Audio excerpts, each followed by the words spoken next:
Bonsoir Chérif, bonsoir à toutes et à tous. Nous recevons sur ce plateau l'ancien ministre de l'Éducation, Kalidou Diallo. Il est le président de l'Alliance des leadership pour l'émergence et le développement. Bonsoir Monsieur le ministre. Bonsoir Antoine. Il sera question d'éducation ce soir, mais également de politique. Le front syndical, en ce qui concerne en tout cas les enseignants, est en ébullition si vous voulez. Le SAES en grève, le grand cadre va bientôt en grève. Il y a également le QSEMS qui a débrayé ce matin. Qu'est-ce que vous pensez de tous ces mouvements? Je vous remercie. Je pense que c'est regrettable.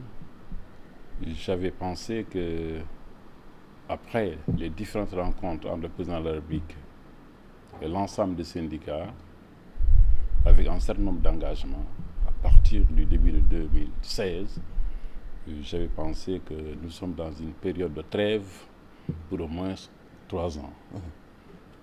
Mais j'ai eu le regret de constater qu'à la date échue, eh bien, les mêmes revendications reviennent. Finalement, ça a été de l'illusion de penser ainsi. Pas de l'illusion, mais je pense qu'il y a un retard.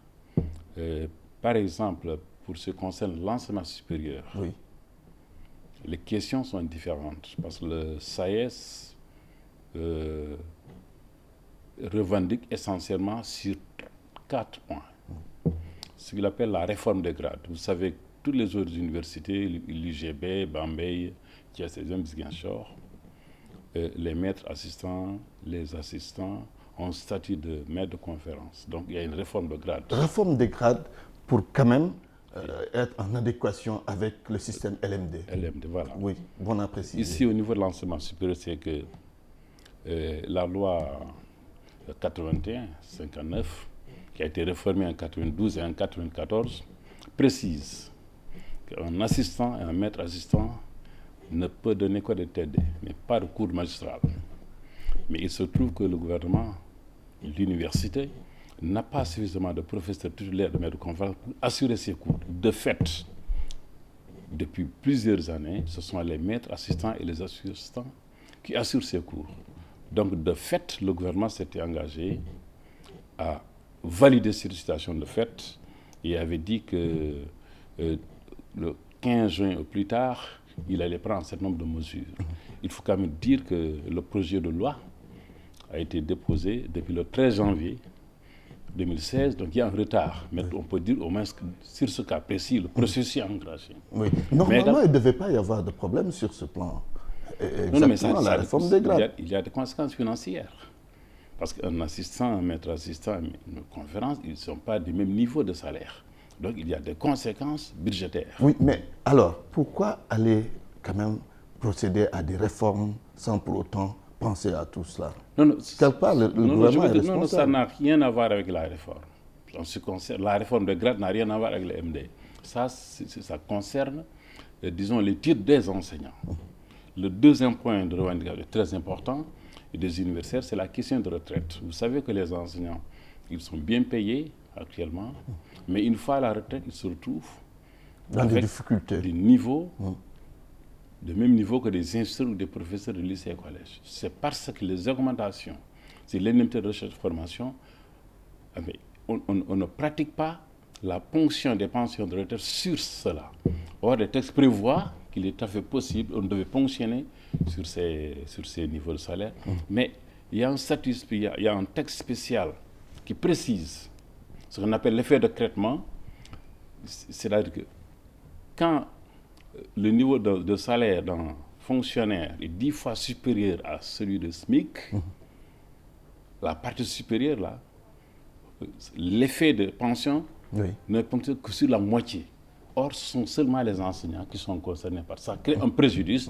Et là encore, le gouvernement avait pris un engagement pour régler la situation. Non encore respecté. Ça n'a pas été. C'est valable également pour les autres secteurs de l'éducation, le second moins, ensuite l'élémentaire. Pour l'enseignement moins secondaire et sur l'enseignement élémentaire, je pense que des engagements avaient été pris, je pense que certains ont été respectés. Mais pour l'essentiel, les syndicats disent qu'ils ne sont pas satisfaits. Et dans ce cadre, je pense qu'il faudra absolument, parce que la plupart de ces revendications ont des conséquences financières très lourde. Oui, mais est-ce qu'on n'aurait pas dû penser à cela avant de signer un protocole d'accord avec les enseignants? Parce que depuis un an, ce sont les mêmes revendications. Mais c'est depuis toujours. On a quand même le temps pour régler tous ces problèmes. Un an. Quand on a le couteau sur la gorge, c'est très difficile de prendre des engagements réalistes. Et il faut pour autant signer à l'aveuglette. Non, pas à l'aveuglette, mais je veux dire que ce qui concerne l'enseignement moins secondaire, l'enseignement élémentaire, oui. C'est les conséquences financières de tout cela. C'est qu'il faut que le gouvernement décide de faire de l'éducation une super priorité et à partir de ça, tirer les conséquences sur les mesures financières conséquentes pour le secteur. De ce point de vue, je pense que le PSE, bien les engagements du président de la République de façon générale sur l'agriculture, sur les infrastructures, un certain nombre de choses, je pense que ce qui accompagne tout ça, c'est le secteur de l'éducation. Oui. Si on n'a pas une population bien éduquée, on ne règle pas la question démographique qui est à l'origine de toutes les difficultés que nous avons. Donc je pense que le gouvernement, de façon tout à fait permanente et de façon conséquente, devrait dire et le répéter et pratiquer que la priorité des priorités, c'est l'éducation. Oui. Et tirer les conséquences de cette un secteur en crise depuis 10 ans, sinon même plus. Vous avez été ministre de l'Éducation nationale. A-t-on réellement réfléchi aux grandes solutions pour les grands mots? Oui, je pense que surtout, ça a été une occasion avec les assises de l'éducation, avec les perspectives 2015-2030, mais bien sûr avec le nouveau programme du gouvernement en matière d'éducation, le paquet. Je pense que ça devrait être une occasion pour le gouvernement de rediscuter qu'est-ce qui va se passer. C'est-à-dire avec le nombre d'enseignants qu'on recrute, avec le nombre d'élèves qu'on a chaque année, le processus de la pyramide des âges fait en sorte qu'à terme, le gouvernement sera obligé de revenir au volontariat. Pas un volontariat à niveau national, mais un volontariat même au niveau décentralisé. Sinon, il est impossible à l'État du Sénégal, dans les conditions actuelles, de suivre le rythme des salaires actuels, avec le renouvellement de la population, avec le nombre d'enseignants au primaire, au collège, au lycée et même au supérieur. C'est pratiquement impossible s'il n'y a pas une analyse globale de cette situation et tirer les conséquences de ça. Mais si le gouvernement décide de faire des réformes, parce que je pensais que la réforme de la loi 6133, faite récemment, sur prendre en charge la principale revendication des enseignants et des moyens secondaires, sur l'intégration des vacataires, des volontaires, etc., il fallait en profiter pour réformer cette loi sur les élections de représentativité, permettre à l'État du Sénégal d'organiser des élections pour que ça soit visible au niveau du Sénégal. Mais également régler la loi 61 sur la pension de retraite, revendiquée actuellement par l'enseignement supérieur. Au lieu de voter de loi pour chaque réforme, faire une réforme globale et prospective pour apaiser le front social sur cette question. Très bien. Vous avez été ministre de l'Éducation, vous avez été syndicaliste avec le Sud-Est, expert au plan africain dans le domaine de l'éducation, il faut le dire. Avez-vous réfléchi sur les remèdes à tous ces problèmes qui se posent à l'éducation au Sénégal? Effectivement, dans la mesure où j'ai fait ma thèse d'abord sur le syndicat, puis ensuite en tant qu'expert, j'ai animé des séminaires au niveau africain concernant les pays de la sous-région, le Niger, le Burkina, la Côte d'Ivoire, sur comment faire pour régler le conflit scolaire. Et actuellement d'ailleurs, je coordonne également un grand projet de l'UNESCO sur les enseignants post-2015-2030 qui concerne l'Algérie, la Mauritanie, le Sénégal, l'Angola et la France, mais les pays de l'Amérique latine. Mais ces réflexions que nous menons au niveau international, y compris le Sénégal, je pense que c'est dans la perspective de trouver des solutions pour notre pays. Qui peuvent être appliquées au Sénégal. Oui, bien sûr, le Sénégal fait partie. Mais la solution d'abord, c'est prendre des engagements réalistes et réalisables et les appliquer. Et tirer les conséquences de l'application. En cas, c'est le problème et surtout principal quand le chef de l'État, à son niveau, prend des engagements, il faut absolument que le Premier ministre et tous les ministres concernés respectent cet engagement. Sinon que le président lui-même rappelle encore, fasse le point pour calmer les concernés et aller de l'avant. Mais je pense que nous étions à une situation où il était possible d'avoir un apaisement. C'est vrai que la division syndicale, le nombre de syndicats, l'éclatement du grand cadre, mais tout cela va encore brouiller les choses. C'est pourquoi il faut absolument organiser des élections de représentativité au niveau sectoriel, comme on l'avait fait au niveau des centrales syndicales, pour avoir une visibilité au niveau des organisations syndicales, et de la santé, et de l'éducation, et ailleurs, pour que le gouvernement sache qui est qui, et savoir négocier avec qui. Ça peut régler le problème? Moi, je pense que ça passe à régler le problème au niveau des centrales. Mais en partie, peut-être. Au niveau des centrales, c'est réglé. Le front syndical des centrales, c'est réglé. Ils ont signé une charte de stabilité avec le gouvernement, mais pourquoi ça ne marche pas? Parce que les centrales syndicales sont représentées à la base par les syndicats sectoriels. Très bien. Et c'est un bouillonnement. Et d'ailleurs, ça me rappelle un peu la synthèse qui, dans le cadre de son accord avec le Parti socialiste, avait décidé au sommet de créer une stabilité. Avec la participation responsable. Oui, avec la participation responsable. Oui. Mais à la base, avec le logement structurel, c'est des grèves à Richard-Toll, c'est des grèves aux ICS, c'est des grèves partout. Oui. Donc, au sommet, un accord, mais des perturbations à la base. À la base. Et c'est exactement la même chose. Ce qui se passe aujourd'hui. Les centrales sont d'accord, sont calmées, mais les syndicats de bas, de ne branches, le sont pas. Qui sont à la base, ne le sont pas. Très bien. Venons-en aux questions politiques. Le débat aujourd'hui agité, c'est la double nationalité d'Abdoulaye Wade, celle de son fils Karim. Vrai ou faux débat, Kalidou Diallo? Moi, je pense que ce n'est pas un vrai débat. C'est un faux débat? Oui. Ça n'a pas d'intérêt? Non, pas d'abord pour ce qui concerne le président Wade. Tous ceux qui étaient nés avant les indépendances, la plupart avaient la double nationalité. Surtout ceux qui sont nés avant les années 30. Et bien sûr, je pense que le président Wade, après les indépendances, a pris l'option, bien sûr, d'avoir sa nationalité sénégalaise et de s'en tenir à ça. Ce qui concerne Karim, je pense qu'il a une nationalité de naissance. Et ça, c'est un droit. Quand quelqu'un a une mère française, ou bien une mère allemande, ou bien un père allemand ou américain, ou même s'il est né sur le sol américain, même sur le ciel américain, mais c'est quelqu'un à la nationalité américaine.